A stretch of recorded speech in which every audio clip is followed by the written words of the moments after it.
Turning it around, it faced me, and then sat down on it, carefully stroking away the creases in her skirt. Now lie over my lap. You, my boy, are in for a spanking. I stood rooted to the spot. First I couldn't believe my ears, but her look of impatience hurried me up. I tottered over and slowly began to lower myself over her.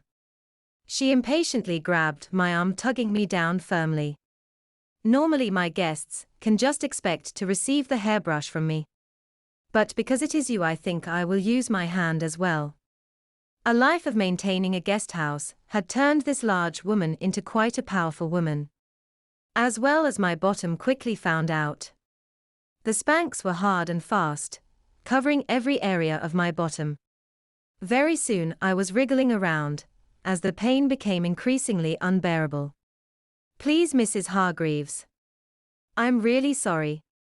I pleaded, tears welling up in my eyes. Not quite enough.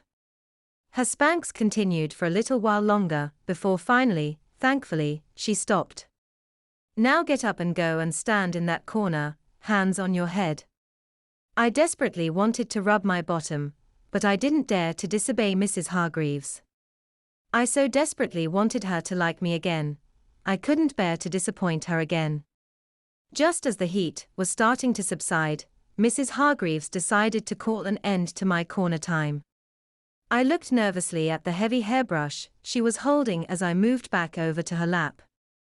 Now, Theodore, this is going to really hurt. Be a good boy and everything will be all right. Her words were soft and reassuring. It felt so right to be over the lap of this wonderful woman. Smack. The pain stunned me. It was incredible, far, far worse than the hand spanking. Smack. I couldn't take it, it was too much. Smack. Ook. Smack. Please, Mrs. Hargreaves. It hurts. Smack. Just be brave. Smack.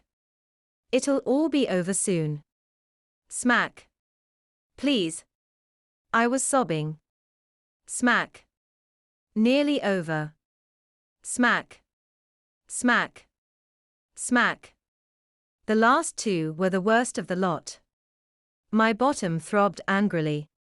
I twitched around, desperate for some signal that it was okay for me to reach up and touch it. Now get up and give me a hug. I scrambled to my feet and reached over to hug her tightly.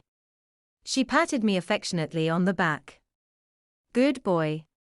Now go to your room. I've got supper to make.